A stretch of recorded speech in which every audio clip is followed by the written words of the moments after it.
Hello बच्चों, good morning. कैसे हैं सब लोग? घर में बैठ के पढ़ाई हो रही है ना? हाँ, पढ़ते रहना बिल्कुल भी। ठीक है। तो बच्चों यहाँ पर देखो, आज मैं आपके लिए इलेक्ट्रोस्टैटिक जो चैप्टर है, इलेक्ट्रोस्टैटिक का वेरी इंपॉर्टेंट पार्ट है, that is called Gauss theorem. ठीक है। तो गॉस थ्योरम का बोर्ड एग्जाम में बहुत ज्यादा वेटेज है, आईआईटी जेई में भी बहुत ज्यादा वेटेज है, नीट में भी, मतलब कि it's very important topic. Okay. So मैं क्या करूंगा, आज आप लोगों को गॉस थ्योरम के जितने भी बोर्ड पॉइंट ऑफ व्यू से या जो भी कॉन्सेप्ट्स हैं, जो डेरिवेशंस हैं, दीज आर वेरी इंपॉर्टेंट। तो I am going to discuss those derivations for you, जिससे कि कभी भी एग्जाम आ जाए आपका, ये वीडियो देखो और गॉस थ्योरम तैयार। ठीक है। टीचर से डायरेक्ट जब मर्जी पढ़ लो। यूट्यूब चैनल पे जाना है, सब्सक्राइब करना है, लाइक करना है, शेयर करना है, ये आपकी जिम्मेदारी है, देख लो। ठीक है। मैं आपके लिए इतनी मेहनत कर रहा हूँ, तो थोड़ी सी मेहनत आप भी कर सकते हो। नहीं किया तो पिटाई होगी, देख लेना। ओके। सो गॉस थ्योरम मैं आपको बताने जा रहा हूँ। एक्चुअली प्रीवियस लेक्चर्स में, प्रीवियस वीडियोस में मैं अपनी कई कॉन्सेप्ट इसमें बता चुका हूँ। तो I am totally directly coming on the derivations of the Gauss theorem. What derivations? Just to find electric field due to different type of charge bodies. उनसे हम इलेक्ट्रिक फील्ड निकालने की कोशिश करेंगे by using Gauss theorem. ठीक है। तो देखना है कि कैसे क्या होता है। तो सबसे पहले गॉस थ्योरम है क्या, ये समझे हम लोग।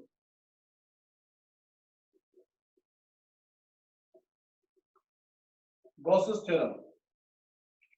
तो गॉस थ्योरम में क्या होता है बच्चों, इन्होंने एक्चुअली कूलम्स ने बताया था इलेक्ट्रिक फील्ड कैलकुलेट करना। तो गॉस थ्योरम ने भी इस चीज को जैसे कूलम ने बताया सिर्फ पॉइंट चार्ज की वजह से इलेक्ट्रिक फील्ड निकालना या फोर्स निकालना between point charges, but as we know कि there are many kind of bodies हैं, जैसे कि पॉइंट चार्ज तो है ही है, लीनियर चार्ज बॉडी भी होगी जिसपे चार्ज एक लाइन पे डिस्ट्रीब्यूटेड होता है, सिलेंड्रिकल हो गया, स्फेरिकल हो गया, शीट हो गया। तो इस तरह की डिफरेंट काइंड ऑफ बॉडीज के लिए हमारे कूलम्स लॉ एप्लीकेबल नहीं हो पाता। हालांकि हम कैलकुलेट कर सकते हैं electric field by taking element and all these things, लेकिन यहाँ पर गॉस थ्योरम ने इन बॉडीज को निकालने का एक नया कॉन्सेप्ट दिया। और तो हम देखते हैं कि इस गॉस थ्योरम में क्या कुछ है। ठीक है।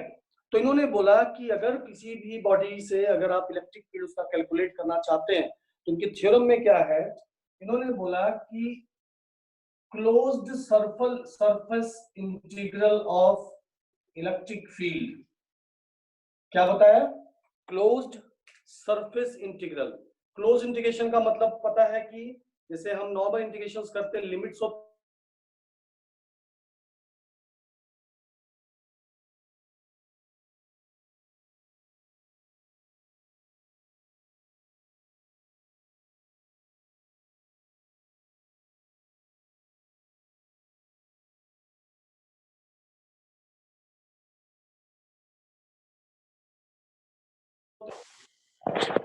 सॉरी बच्चों, बीच में कॉल्स आ जाती हैं, परेशान हो जाता हूँ मैं।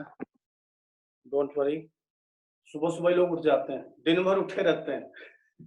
रात को देख लो तो फोन, सुबह देख लो तो फोन, फोन फोन करते रहेंगे। ओके। तो चलो हम टॉपिक पे आते हैं।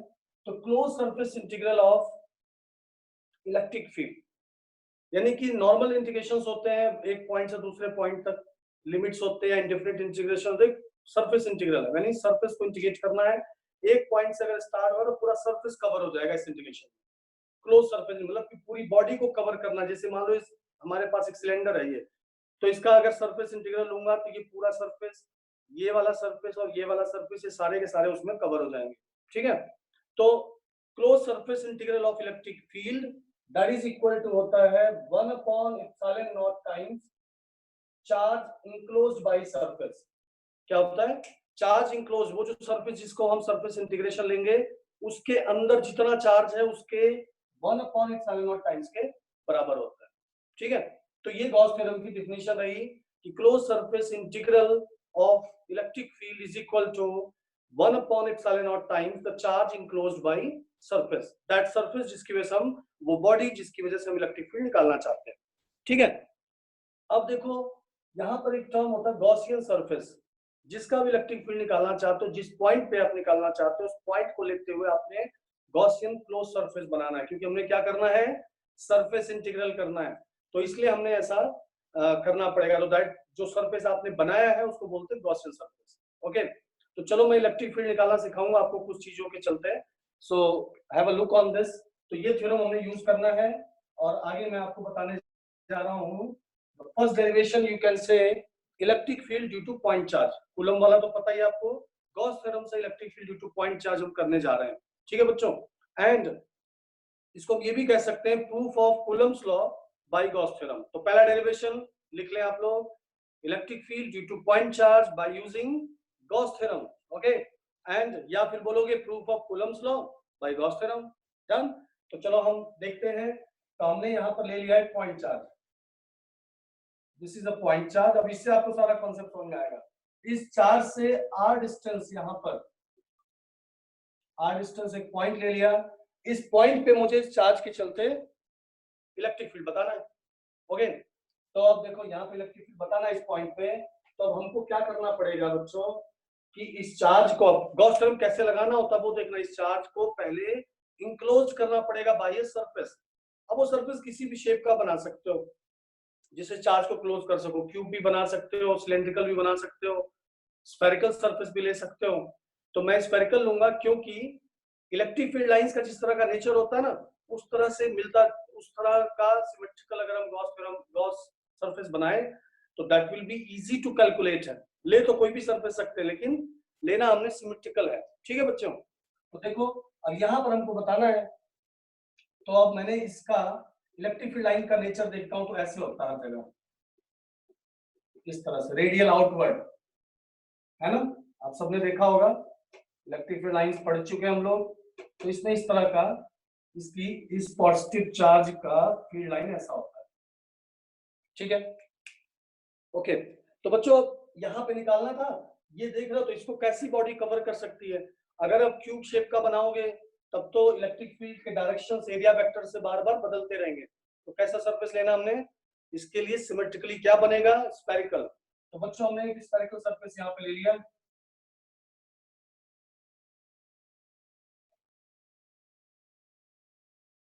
इस तरह का एक स्फेरिकल सरफेस हमने बना दिया क्योंकि इस चार्ज के चलते हमें यहाँ पे इलेक्ट्रिक फील्ड बताना था। कोई दिक्कत किसी को? ठीक है, थोड़ा सा अच्छा सा बना दूं। ये स्फेरिकल गॉसियन सरफेस मैंने ले लिया। इलेक्ट्रिक फील्ड ये रहे, दे आर रेडियली आउटवर्ड, और पर्टिकुलर डिस्टेंस पे आपको पता है इलेक्ट्रिक फील्ड तो होता है कांस्टेंट। अब मुझे क्या करना है, एक एरिया वेक्टर चूज करना पड़ेगा। यहाँ पे सरफेस पे ये रहा एरिया वेक्टर हमने ले लिया। ठीक है, छोटा सा एक एलिमेंट ले लिया। और एरिया वेक्टर हमेशा किधर होगा, क्लोज बॉडीज के लिए किधर होता है, आउटसाइड। ठीक है, ये इलेक्ट्रिक फील्ड और ये एरिया वेक्टर कहीं पर भी आप चूज कर लो। यहाँ पे लेते हो तो भी देखो एरिया वेक्टर और इलेक्ट्रिक फील्ड ऐसा हो जाएगा। कहीं पर भी लोगे तो area vector is radial outward, यानी perpendicular to the surface. Close bodies का ऐसा होता है भाई। चलो अब देखो ये हमने बना लिया यहाँ पर। अब गॉस का हम वो फॉर्मूला अप्लाई करते हैं, क्या बताया था, close surface integral is equal to Q in upon epsilon naught. Q in का मतलब charge enclosed, charge inside surface.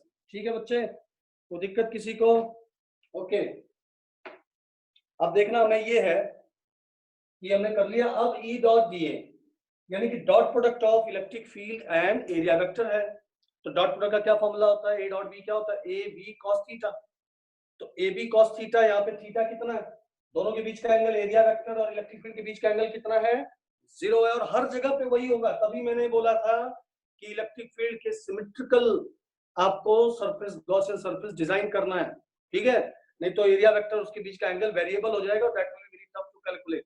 ठीक है, ले तो वैसा भी सकते हैं, कैलकुलेशन बड़ा मुश्किल हो जाएगा भाई। ठीक है, तो ए डॉट बी क्या बन जाएगा यहाँ पर, ई बी ए। ठीक है, E B A that is equal to Q in upon epsilon naught. अब चूंकि देखो इलेक्ट्रिक फील्ड आपका कैसा है, उस पर्टिकुलर पॉइंट पे पर्टिकुलर डिस्टेंस पे कांस्टेंट रहेगा, तो इलेक्ट्रिक फील्ड इंडिकेशन से आ जाएगा बाहर, अंदर बचेगा D A, that is q in. अब इस गॉसियन सरफेस के अंदर चार्ज है कितना, यही तो है क्यू। तो क्यू लिख दिया अब यहाँ पर, चार्ज इनक्लोज बाय सरफेस। दोस्तों कोई दिक्कत यहाँ पर? ठीक है, दिख रहा है ना सब अच्छे से? ओके, नाउ ई, अब सरफेस इंटीग्रल करें, इस डीए को इंटीग्रेट करूंगा तो दिस डीए जो एलिमेंटल एरिया है ये पूरी बॉडी के सरफेस एरिया को कवर कर लेगा।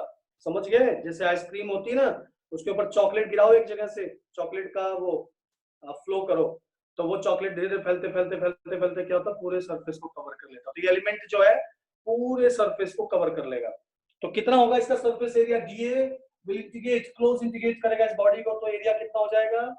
That is 4 pi r square. Surface area यही होता है ना स्फीयर का दोस्तों, 4 pi r square, that is q by epsilon naught। तो electric field that is equal to q upon 4 pi epsilon naught r square. तो दोस्तों देख लीजिए, यही होता है ना electric field due to point charge at distance r, q upon 4 pi epsilon naught r square. Is it clear to you? तो हमने इलेक्ट्रिक फील्ड निकाल लिया, और एक ये भी कह सकते हो गॉस थ्योरम यूज किया और कूलम्ब लॉ में पहुंच गए। कूलम्ब ने तो ये फॉर्मूला दिया था, तो ये दो डेरिवेशंस हो गए, electric field due to point charge, या फिर हम क्या कह सकते हैं भाई कि कूलम्ब लॉ का प्रूव किया by using Gauss theorem. Is it clear to you? तो किस तरह से हमें लेना, बहुत ही आसान सा काम है, आपको और बॉडीज का भी दिखाने जा रहा हूं, तो नोट कर लीजिए इसको सब लोग। कर लिया ना? ठीक है, आगे चलते हैं। अब मैं आप लोगों को बताने जा रहा हूं electric field due to line charge. चलो लिख भी देता हूं यहां पर, electric field due to line charge. ठीक, electric field due to line charge, done. अब देखिए लाइन चार्ज क्या होता है हमारे पास, ये है एक लाइन और इनफाइनाइट लॉन्ग ले रहा हूं मैं, ठीक है, जिसकी चार्ज डेंसिटी है लैम्डा। लीनियर चार्ज डेंसिटी होती है, यानी charge distributed on it's line. यहां पर लिख दे रहा हूं ऐसे, चार्ज दिख रहा है ना, पूरे रॉड पे इनफाइनाइट डिस्टेंस तक है ये डिस्ट्रीब्यूटेड, यहां पर भी इनफाइनाइट है, इधर भी इनफाइनाइट है। I want to find electric field due to this at distance d, यहां पर इलेक्ट्रिक फील्ड निकालना चाहता हूं।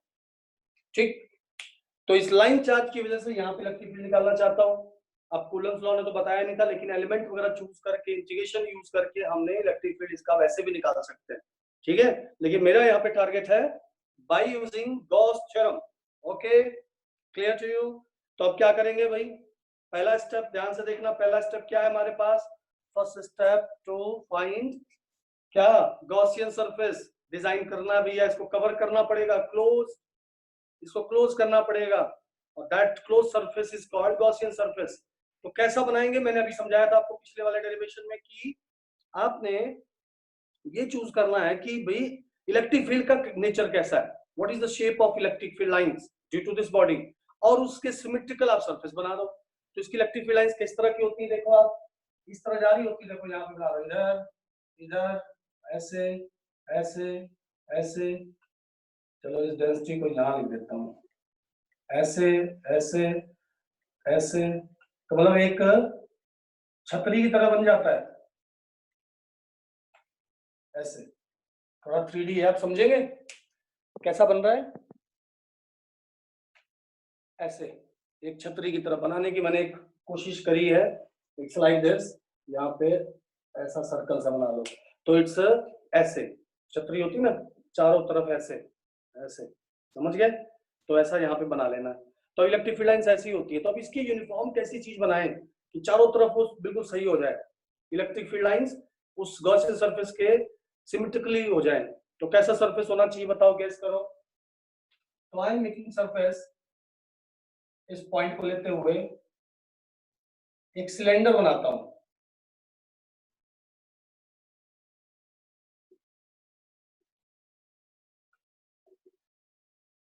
ये ऐसा, ठीक है। जिस पॉइंट पे निकालना था उसको कवर करते हुए मैंने क्या किया, एक सिलेंडर बना लिया, ठीक है, सिलेंड्रिकल सरफेस बना लिया। थोड़ा डायग्राम अच्छा सा नहीं बना, ओके चलो काम चला लेना इससे, है ये हमने ले लिया। तो एक सिलेंड्रिकल हमने बना लिया, देख रहे हो ना इलेक्ट्रिक फील्ड लाइंस कैसे होंगी इसमें, इसी तरह जा रही है ना यूनिफॉर्म, इधर ऐसे निकल रही है, फिर ये इधर इधर इधर उस डायग्राम को देखिए आप लोग ऐसे। Is it clear to you? इस तरह बाहर निकल रही होंगी। ठीक। यहाँ पर एक बना लेता हूँ, यहाँ पर भी ऐसे जा रही होंगी, ठीक है ना।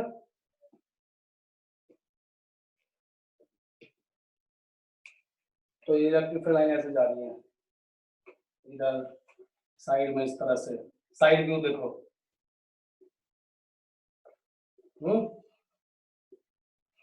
इस तरह से ये इलेक्ट्रिक फील्ड लाइन है आपकी। अब जहां पे निकालना था, अब हमने क्या करना, वहां पे एक एरिया वेक्टर बनाना हमने, है ना। तो एरिया वेक्टर देखो, अब ये गॉसियन सरफेस जो है, ये स्फीयर तो है नहीं, क्योंकि स्फीयर एक ही सरफेस पूरा होता है कॉन्टिन्यूअस। बट यहाँ पे सिलेंडर है, तो सिलेंडर हैज गॉट 3 सरफेसेस, एक ये कर्व वाला सिलेंड्रिकल सरफेस, एक ये सर्कुलर, एक नीचे सर्कुलर, तो 3 पार्ट्स में डिवाइडेड है। तो तीनों पार्ट्स को हमें लेना पड़ेगा। तो एक एरिया तो इधर वाला हो गया, दैट इज DA1। एक यहाँ पे चूज करना पड़ेगा जो इस सरफेस को कवर करेगा, दैट इज DA2। एक नीचे, दैट इज DA3। तो this cylinder has got 3 surfaces, और तीनों के अलग अलग एरिया वेक्टर्स मैंने बना दिए, DA1, DA2 एंड DA3।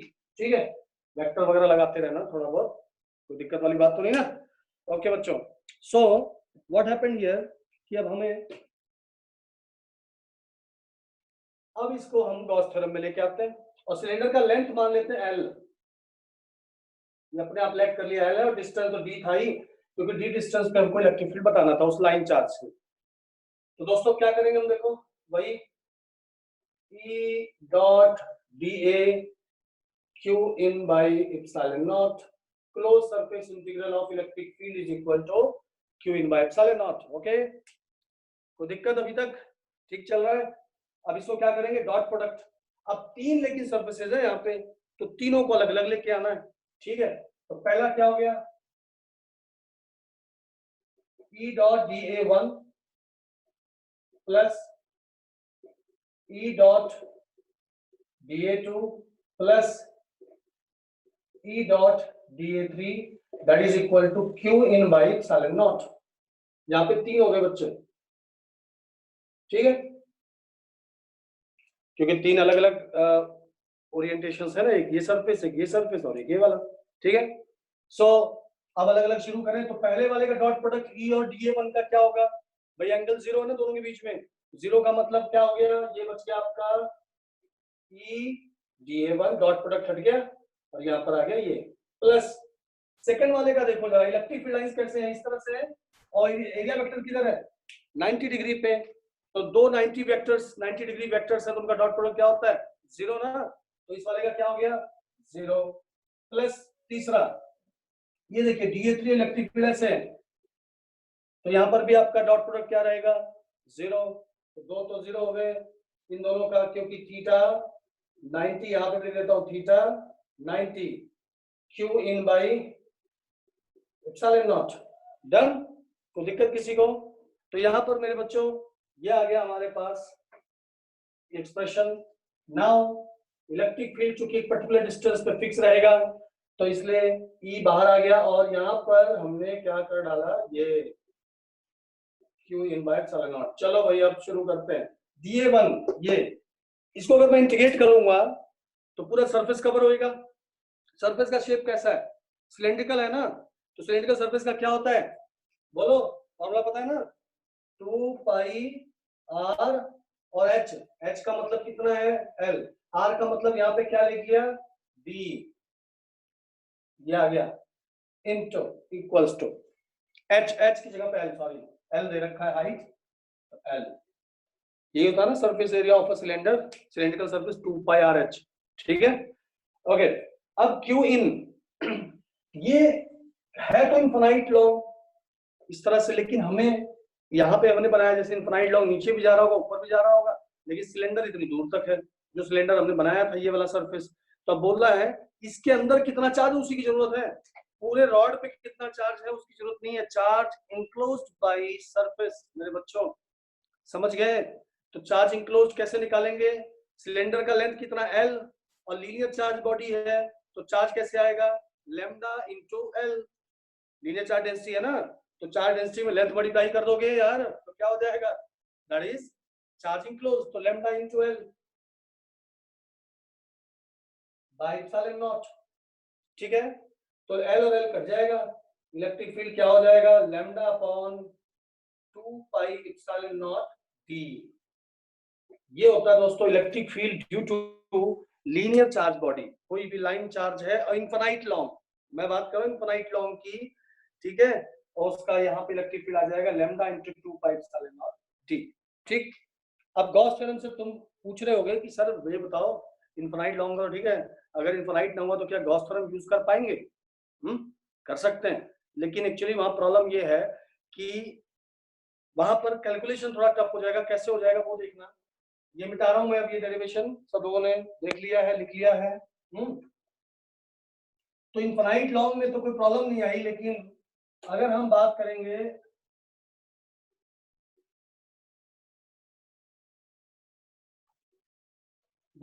अगर हम ऐसा एक फाइनाइट लेंथ की वायर है, तो इलेक्ट्रिक फील्ड ना इस एज पे, मान लो ये वायर है, तो यहां पर भी इलेक्ट्रिक फील्ड इस तरह से जा रहा होगा, छतरी तो बनी रही है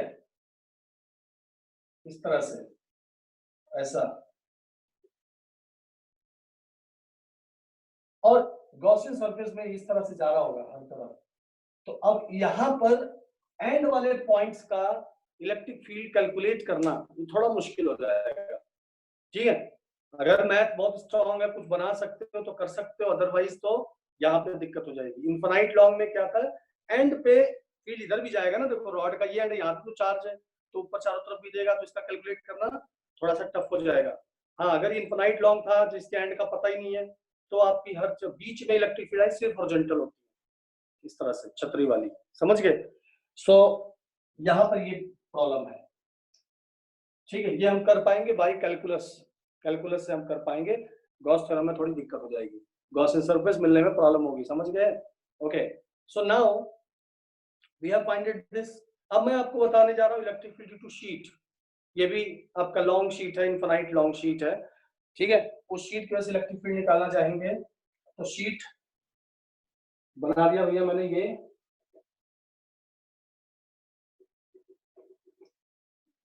ये इस तरह से इनफाइनाइट तक जा रहा है, ये शीट ऐसे है, ऐसे रखा हुआ है, इस तरह से है, ऐसे रख दिया, ठीक है। और इसका चार्ज डेंसिटी है सिग्मा, सिग्मा क्या बोलते हैं, सरफेस चार्ज डेंसिटी, ठीक है। तो अब इसकी वजह से मान लो हमें इधर पे चार्जेस अपीयर ऑन सरफेसेस, इस तरह से कंडक्टिंग सरफेस है, हमने ये बना लिया, चार्ज इस तरह से है, और हमें यहाँ पे बताना है इलेक्ट्रिक फील्ड डी डिस्टेंस पे, ठीक, कोई दिक्कत नहीं। क्या स्टेप होता है सोचने का, देखो सबसे पहला तो हमें यही देखना होता है किसकी वजह से निकालना है, हमने चलो ओरिएंटेशन बना लिया, अब हमें ये देखना है गॉसियन सरफेस बनाना है, लेकिन उसके लिए हमें क्या पता चलना चाहिए, सबसे पहले किसके इलेक्ट्रिक फील्ड लाइंस का शेप या डिस्ट्रीब्यूशन जो भी बोलते हो भाई, वो कैसा है। तो शीट की इलेक्ट्रिक फील्ड लाइंस कैसी होती है, यूनिफॉर्म इस तरह से बाहर जा रही होती है, यहाँ छतरी वगैरह नहीं बनती, दोनों साइड इस तरह से जा रही होंगी, ऐसे, इधर भी, ठीक है, एनी प्रॉब्लम, ओके। अब इसको कवर करने के लिए, अब गॉसियन सरफेस इसको बनाना है, तो क्या कर सकते हैं, हम एक क्यूब भी ले सकते हैं, इस बार ऐसी है ना इलेक्ट्रिक फील्ड, तो we can choose a cube also, एक सिलेंडर भी ऐसे हॉरिजॉन्टल सिलेंडर भी ले सकते हो, तो जैसा ठीक लगे वैसा ले लो। तो मैं यहाँ पर एक क्यूब टाइप का ले लेता हूँ,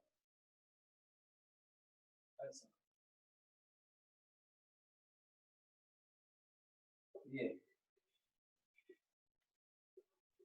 जिसका एरिया ए इधर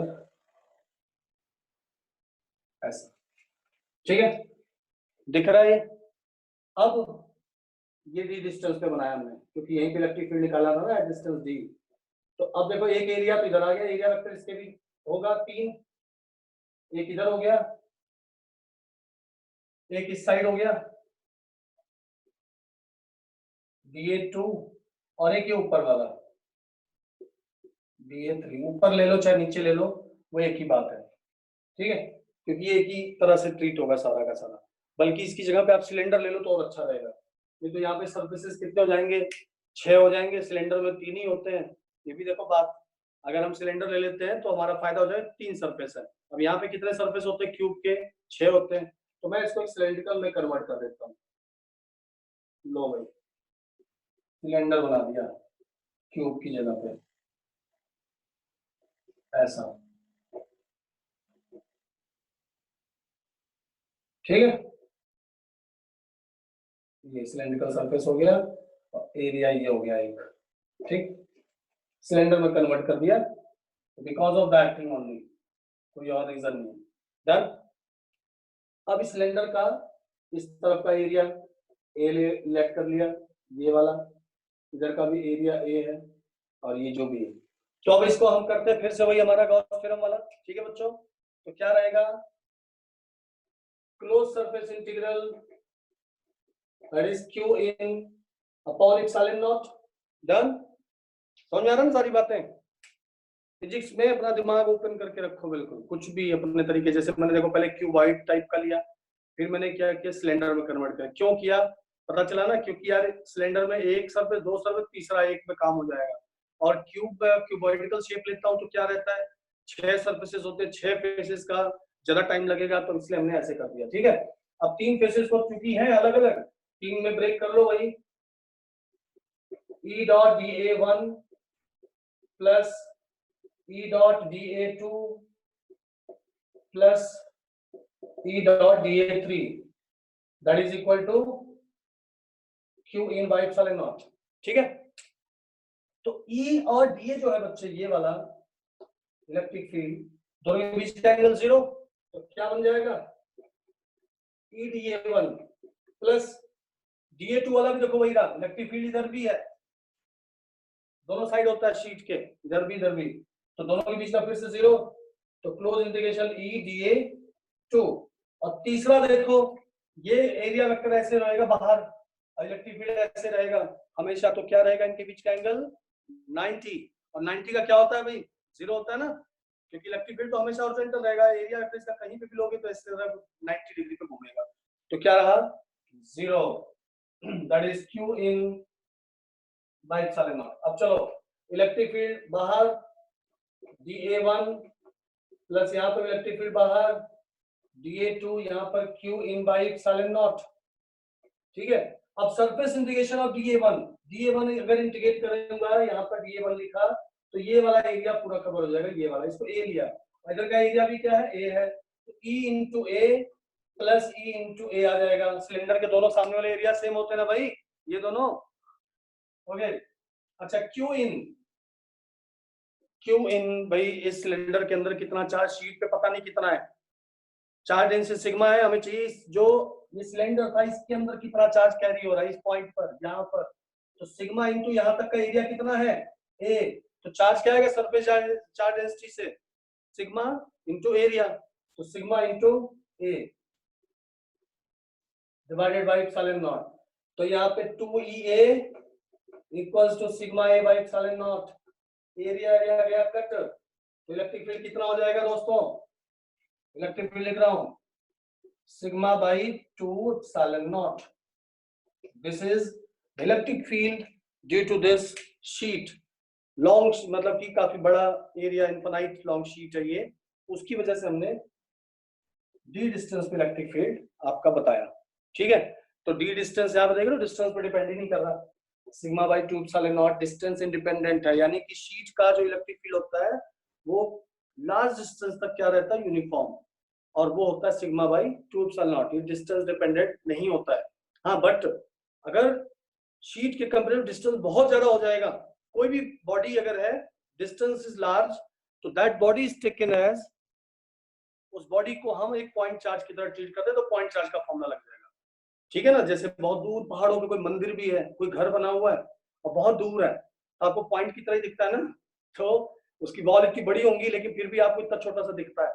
तो और लार्ज डिस्टेंसेस कोई भी चार्ज बॉडी उसको पॉइंट चार्ज की तरह ले सकते हो, तब इलेक्ट्रिक फील्ड वही फॉर्मूला आता है KQ by R square. But जब तक इसके डायमेंशन विजिबल है, लिमिट में है, बहुत ज्यादा नेग्लिजिबल नहीं है, in that case electric field is distant and independent sigma by 2 epsilon naught, ठीक है दोस्तों। तो आज मैंने आप लोगों को इलेक्ट्रिक फील्ड कुछ बॉडीज का निकालना सिखाया बाय यूजिंग गॉस थ्योरम। क्या क्या बताया? Point charge, line charge, sheet. Done. So देख लेना आप सब लोग सारी चीजें अच्छे से। यहाँ पे हट गया, जिससे कि पॉज करके आप लिख सको इन चीजों को। ठीक है। सो फ्रेंड्स, हमने आपको, ज्यादा फास्ट तो नहीं हो गया वीडियो? समझ में तो आ रहा होगा? ठीक है। हाँ, तो दोस्तों आज हमने आपको इलेक्ट्रिक फील्ड बताया। अब हमारे पास बच गया electric field due to shell, conducting shell, non conducting shell या कंडक्टिंग स्फीयर, क्योंकि तीनों में चार्ज कहाँ पे होता है? उनके सरफेस पे। और एक बॉडी बच गई नॉन कंडक्टिंग स्फीयर, और चार्ज डिस्ट्रीब्यूशन यूनिफॉर्म है अंदर, क्योंकि वहां पर वॉल्यूमेट्रिक डिस्ट्रीब्यूशन होता है ना। तो हमने क्या करना है? इन दोनों के डेरिवेशन सॉल्व करने हैं, और those derivations we will give you in the next lecture. ठीक है। अब छोटा छोटा लेक्चर रहेगा तो आपको पढ़ने में समझने में आसानी रहेगी, जल्दी से ओपन भी हो जाएगा। और याद रखें, ये चैनल है power coaching IIT and NEET के नाम से, लिंक भी आपको मिल जाएगा। जरूर सब्सक्राइब और शेयर करें, क्योंकि अभी तो मैं बता रहा हूँ, आगे चल के वीडियोस बताऊंगा नहीं कब अपलोड किया मैंने, तो आपको अपने आप देखना पड़ेगा। ठीक है। तो तभी देख पाओगे जब सब्सक्राइब रखोगे, आपको फटाफट पता चल जाएगा कि ये लेक्चर आपके पास आ गया। ठीक है। तो बच्चों, आज के लेक्चर में इतना ही। ध्यान रखें अपना, पढ़ाई करते रहें, थोड़ा बहुत एंजॉय भी करें, लेकिन मेन फोकस भी रखें। ठीक है। तो चलो, आपका एक दोस्त, आपका टीचर अंजनी यादव आपसे विदा लेता है, फिर अगले वीडियो में मिलते हैं। Bye, take care, have a nice time, अपना ध्यान रखें, बाय।